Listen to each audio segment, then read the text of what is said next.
설교 제목이 죄와 율법입니다.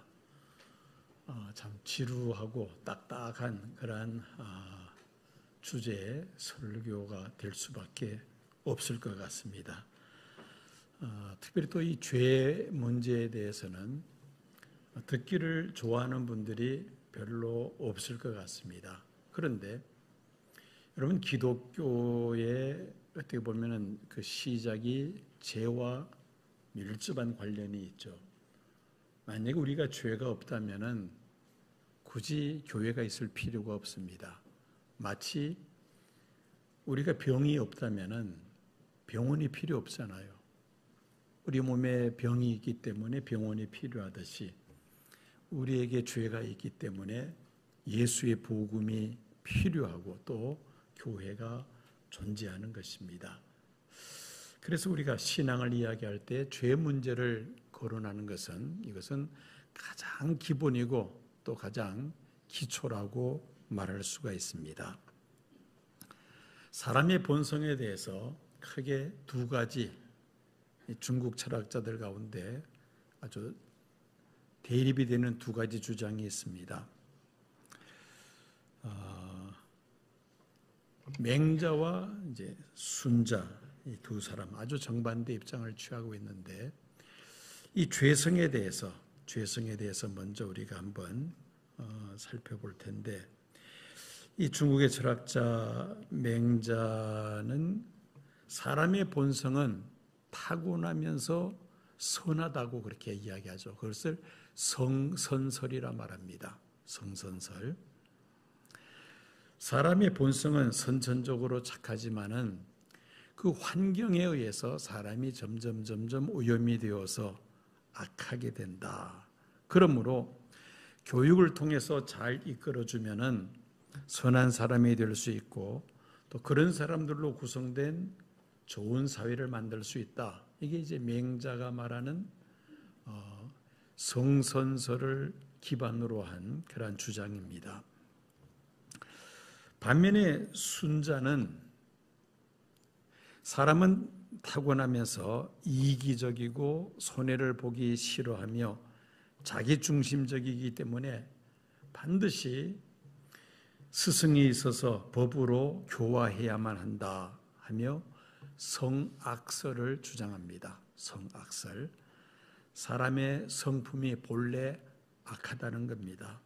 후천적인 노력에 의해서 선한 방향으로 바꾸어 나갈 수 있다. 이게 이제 성악설입니다. 이처럼 이 맹자와 순자가 서로 대립 정반대의 주장을 합니다. 이게 사람의 본성에 대한 철학자들의 이야기라면은 그러면 성경은 과연 우리에게 뭐라고 말하고 있는가?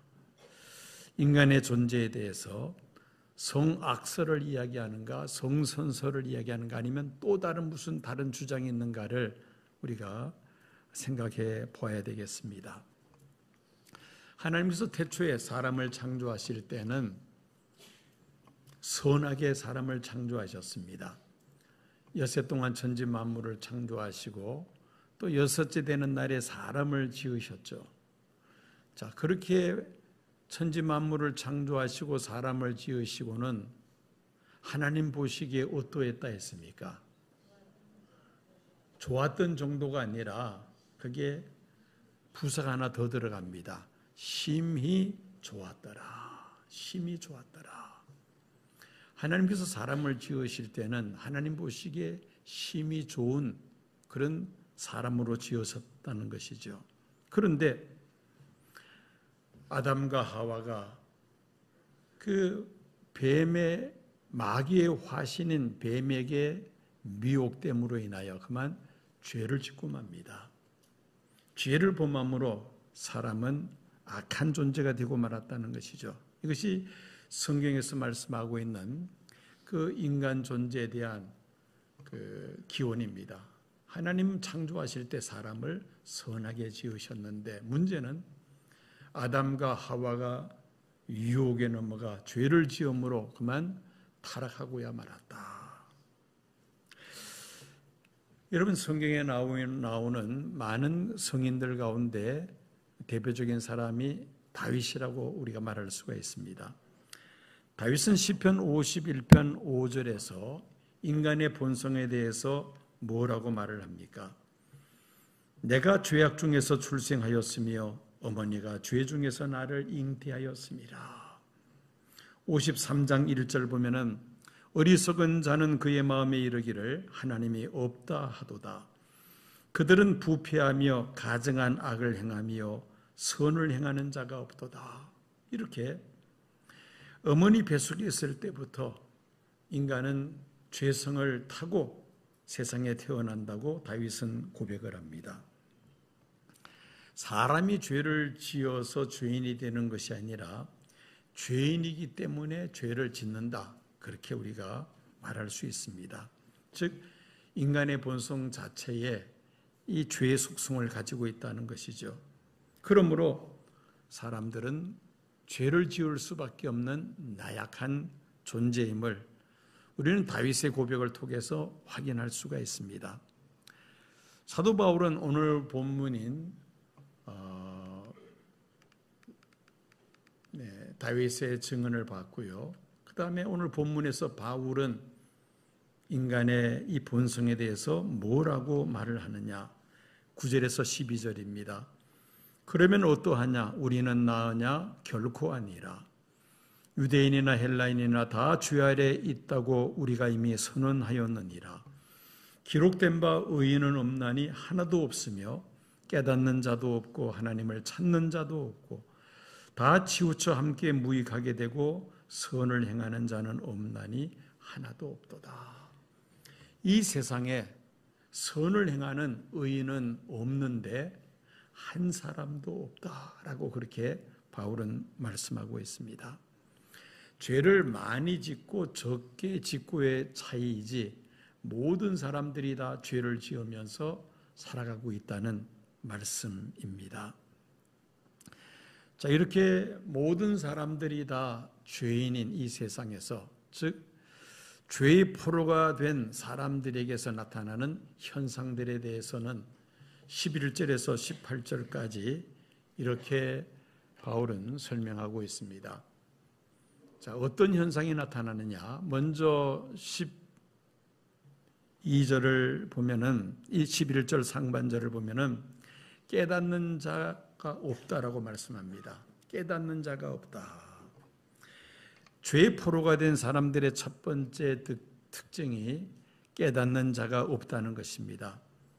여기서 깨닫는 자가 없다는 것은 세상의 이치를 깨닫는 자가 없다는 그런 뜻이 아니고 하나님과의 영적 교통을 통하여 체험적인 지식이 없다는 그런 뜻입니다. 깨닫는 자가 없는 이유는 하나님께서 우리 사람의 마음에 깨닫는 마음을 주시지 않으셨기 때문입니다. 하나님께서 우리에게 깨닫는 마음, 지혜를 주지 아니하시면 우리는 하나님이 어떤 분이고 하나님의 뜻이 무엇인지를 알 수 없습니다. 즉 인간의 지혜, 세상의 지혜로는 하나님을 알 수 없다는 말입니다. 예수님께서는 사람이 하나님을 깨닫지 못하는 이유를 마음이 완악하기 때문이라 말씀하셨습니다. 마태복음 13장 14절에서 16절까지의 말씀입니다. 이사야의 예언이 그들에게 이루어졌으니 일러스되 너희는 듣기는 들어도 깨닫지 못할 것이요 보기는 보아도 알지 못하리라. 이 백성들의 마음이 완악하여져서 그 귀는 듣기에 둔하고 눈은 감았으니 이는 눈으로 보고 귀로 듣고 마음으로 깨달아 돌이켜 내게 고침을 받을까 두려워함이라 하였느니라. 그러나 너희 눈은 봄으로 너희 귀는 들음으로 복이 있도다. 예수님의 말씀을 들어도 깨닫지 못하며 예수님이 행하시는 이적과 기사를 직접 눈으로 보면서도 예수님이 메시아이심을 깨닫지 못하는 이유는 마음이 완악하기 때문이라는 것입니다. 여러분, 제 아무리 폭우가 쏟아져도 그릇을 엎어놓으면 그 그릇 속에 물 한 방울 들어갈 수 없습니다. 그러나 그릇을 바로 세우면 그 쏟아지는 비의 양만큼 그릇 속에 담기게 되죠.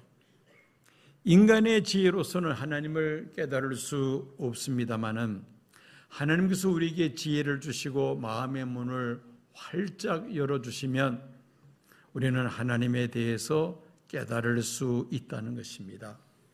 그러므로 우리는 하나님에 대하여 알기를 원한다면 하나님 앞에 기도해야만 합니다. 뭐라고 기도해야 될까요? 하나님, 완악한 내 마음을 녹여주시고 지혜의 마음을 주셔서 하나님의 말씀을 깨달아 알게 해 주십시오. 이렇게 기도할 때에 하나님께서 우리에게 지혜를 주심으로 하나님을 깨달아 알게 될 줄로 믿습니다. 죄의 포로가 되어 살아가는 사람들의 두 번째 특징이 무엇이냐? 하나님을 찾지 않는 것이라 11절 하반절에 말씀합니다. 하나님을 찾는 자도 없고. 여러분, 지갑을 분실하면 어떻게 합니까? 난리법석이 일어납니다. 온 집안을 뒤져서 그 잃어버린 지갑을 찾으려고 애를 씁니다. 그런데 하나님을 잃어버리고도 하나님을 찾지 않는 경우가 참 많습니다. 부모가 길을 잃은 아이를 찾으려고 애타게 소리지면서 이거리 저거리 쫓아다니지만은 아이는 그 가게 윈도를 통해서 보이는 그 달콤한 아이스크림에 그만 빠져서는 그 쇼 윈도 앞에 쪼그려 앉아서 그 아이스크림을 쳐다보느라고 정신이 나갑니다. 부모가 지나가면서 소리를 질러도 그 소리를 듣지를 못한다는 것입니다. 그것처럼 하나님에 대해서 관심도 없고 하나님을 찾으려고 하지도 않습니다. 왜? 세상 재미에 푹 빠져서, 세상 쾌락에 빠져서 하나님을 찾고자 하지 않는다는 겁니다. 이것이 바로 죄의 포로가 된 현대인의 모습이라고 말할 수가 있습니다. 예레미야 5장 1절 말씀입니다. 너희는 예루살렘 거리로 빨리 달리며 그 넓은 거리에서 찾아보고 알라. 너희가 만일 정의를 행하며 진리를 구하는 자를 한 사람이라도 찾으면 내가 이 성읍을 용서하리라. 하나님은 바벨론을 들어서 남유다 왕국 그리고 수도인 예루살렘을 멸망시키시는데 하나님 보시기에 그 예루살렘에는 하나님을 구하고 찾는 자가 한 사람도 없다는 것입니다. 하나님을 찾는 사람이 한 사람이라도 있으면 하나님께서 예루살렘을 심판하지 아니하신다는 말씀이죠. 하나님을 찾는 사람이 없어 예루살렘이 결국은 멸망하게 된다는 예언의 말씀입니다. 하나님을 잃어버렸으면서도 찾지 않고 자기 멋대로 살아가면서 그것이 바로 인간의 자유요 특권이요 행복인 것처럼 착각하고 살아갑니다. 부모를 찾지 않는 아이가 평생을 구하처럼 살다가 외롭게 살아가다가 그만 인생의 마지막 종착역인 죽음을 맞이하듯이 죄의 포로가 되어서 하나님을 잃고 하나님 없이 살아가는 사람들에게 유일한 희망이 있다면 그것은 바로 하나님을 만나는 것이죠.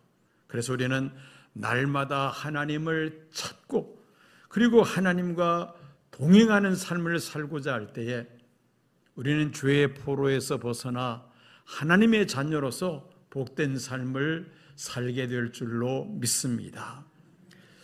죄의 포로가 되어 살아가는 사람의 세 번째 특징은 선을 행하지 않는다고 12절에서 18절까지 말씀합니다. 12절을 보면은 다 치우쳐 함께 무익하게 되고 선을 행하는 자가 없나니 하나도 없도다. 이게 바로 죄의 포로가 되어 살아가는 사람들의 세 번째 특징이라는 것입니다.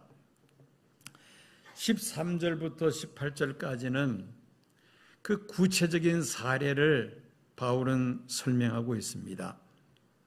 13절, 14절 보면은 선을 행하지 않는데 어떻게 사느냐? 입으로 비방하며 욕을 하면서 살아간다고 말씀합니다. 13절, 14절 읽겠습니다. 그들의 목구멍은 열린 무덤이요 그 혀로는 속임을 일삼으며 그 입술에는 독사의 독이 있고 그 입에는 저주와 악독이 가득하고. 우리의 입으로 범하는 죄들을 말씀합니다. 먼저 목구멍은 열린 무덤과 같다라고 말씀하고 있습니다. 여러분, 아무리 많은 돈을 들여서 무덤을 치장한다 할지라도 그 무덤 속에 있는 것은 무엇입니까? 부패하고 있는 시신이죠. 그런데 열린 무덤처럼 만약에 그 무덤이 열려 있다고 한번 가정해 봅시다. 아마도 그 무덤을 지나가는 사람들에게는 공포심을 주는 혐오 시설이 되고 말 것입니다. 무덤이 열려 있으면 악취가 진동하게 되겠죠. 그것처럼 죄의 포로가 되어 살아가는 사람들은 선을 행치 않는데 그 목구멍은 열린 무덤과 같다. 입만 열면은 악한 생각들이 쏟아져 나온다는 겁니다. 악취가 쏟아져 나온다는 것이죠. 혀는 속임을 일삼으며 입술로는 독사의 독을 머금고 있다고 그렇게 바울은 말하고 있습니다. 베트남 속담에 검은 칼은 양날 2개의 날이 있는데 사람의 입술에는 100개의 날이 숨어 있다라는 그런 속담이 있습니다. 칼에는 양면 2개의 날이 있는데 사람의 입에는 몇 개의 날이 있다고요? 100개의 날이 있다. 칼이나 화살이나 창으로 상처를 입었을 때 치료하면은 낫게 되죠. 그러나 말로 사람의 마음에 상처를 주면은 어떻습니까? 육체의 상처보다 더 오래가고 심지어 그 영혼을 죽이는 그러한 경우도 있을 수가 있습니다. 그래서 우리는 말을 조심해야 하며 입술을 제어할 수 있어야만 합니다. 자, 선을 행하지 않고 악을 행하는데 또 다른 악은 무엇이냐? 발로 포악한 행동을 하고 있다고 15절에서 17절에 말씀합니다. 그 발은 피 흘리는데 빠른지라 파멸과 고생의 그 길에 있어 평강의 길을 알지 못하였고. 발은 행동을 상징합니다.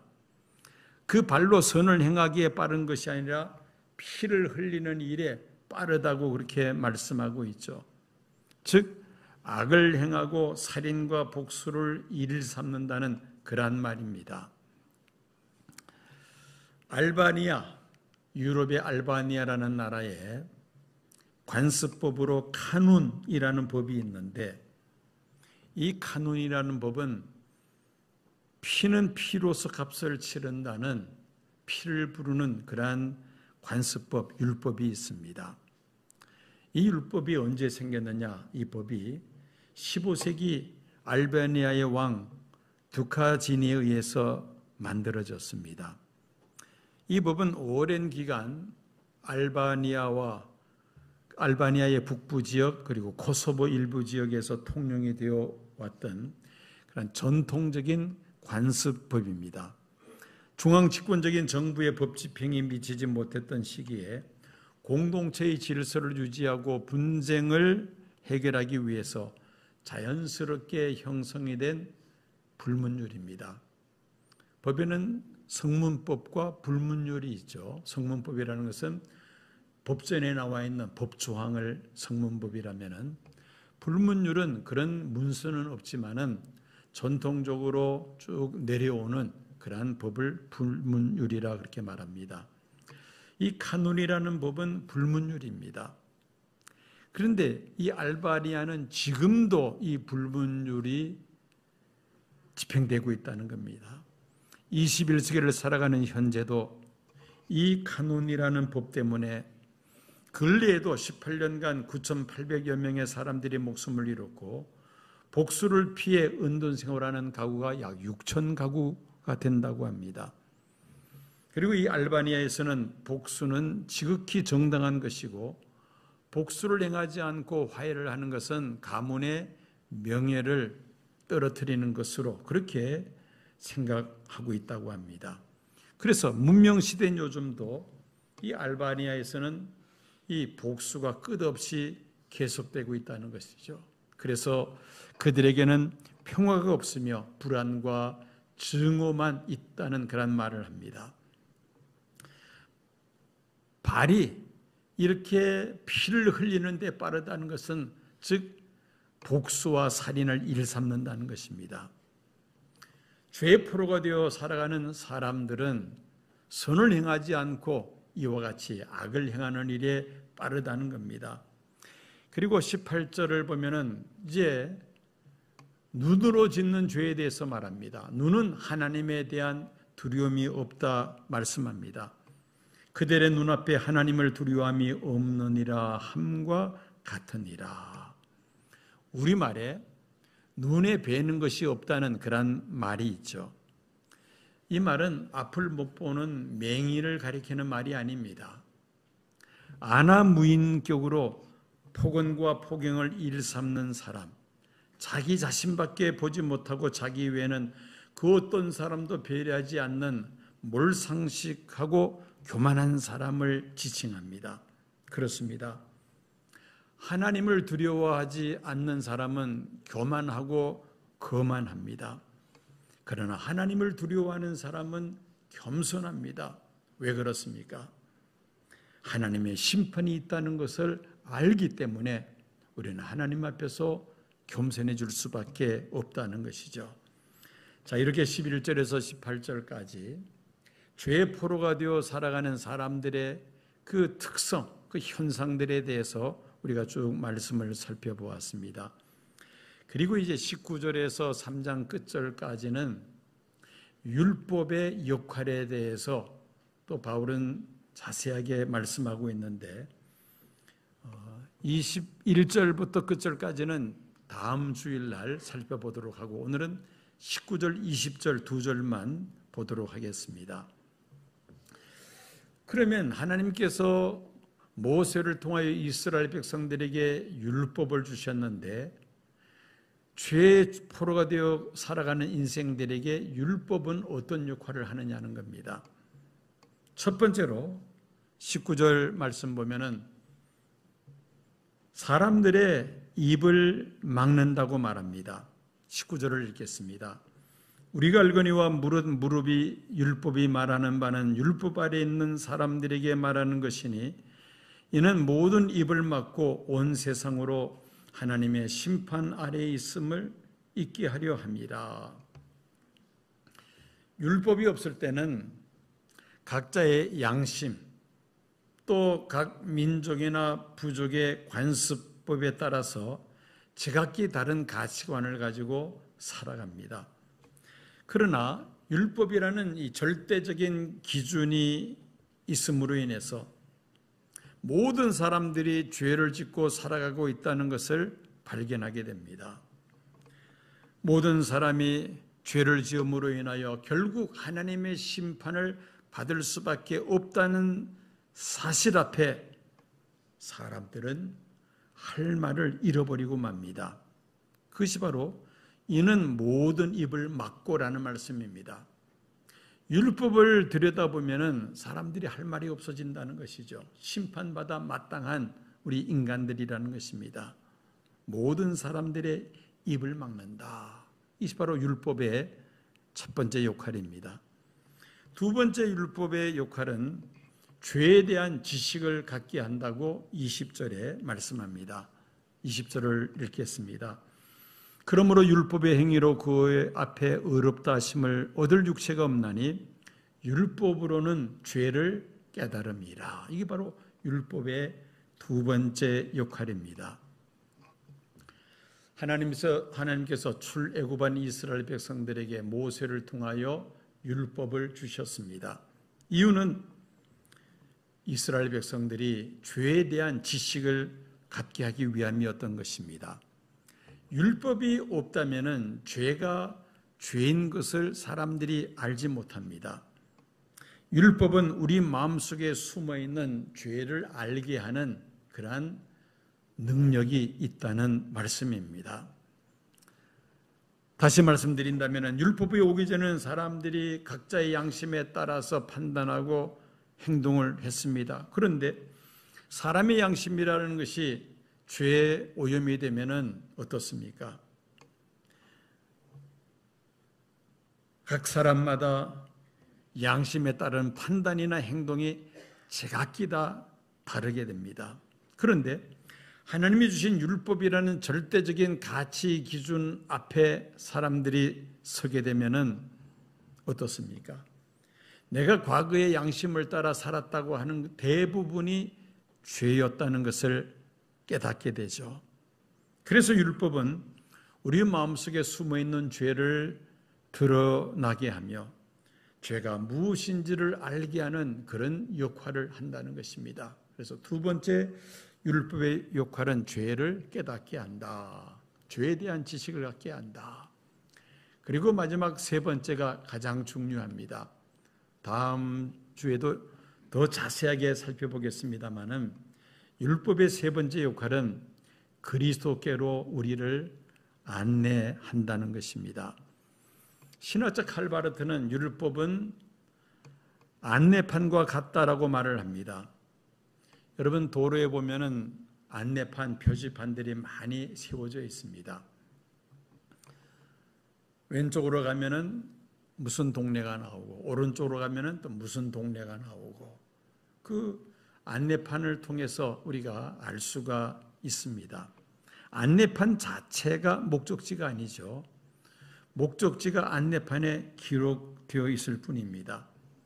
율법이라는 것도 하나의 안내판, 표지판에 불과하지 그것이 목적 자체는 아니라는 것입니다.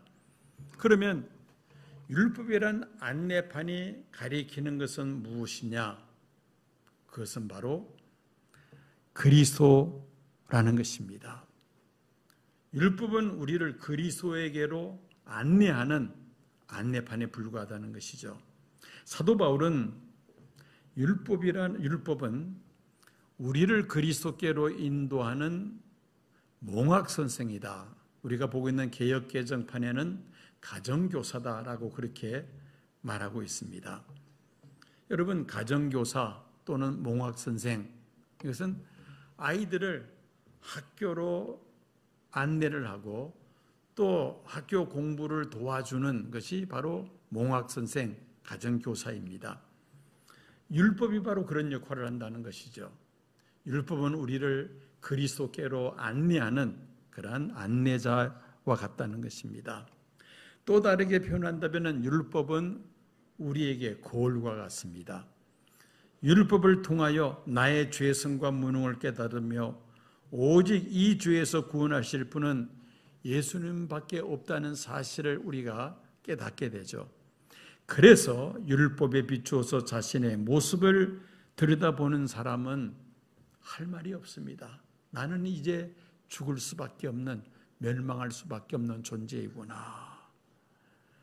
그러면서 오직 구원자이신 예수 그리스도만을 바라보게 하며 예수님만 의지하게 하는 것입니다. 이것이 바로 율법의 역할이요 또한 율법의 능력이라 말할 수가 있습니다. 설교를 이제 마무리하려고 합니다.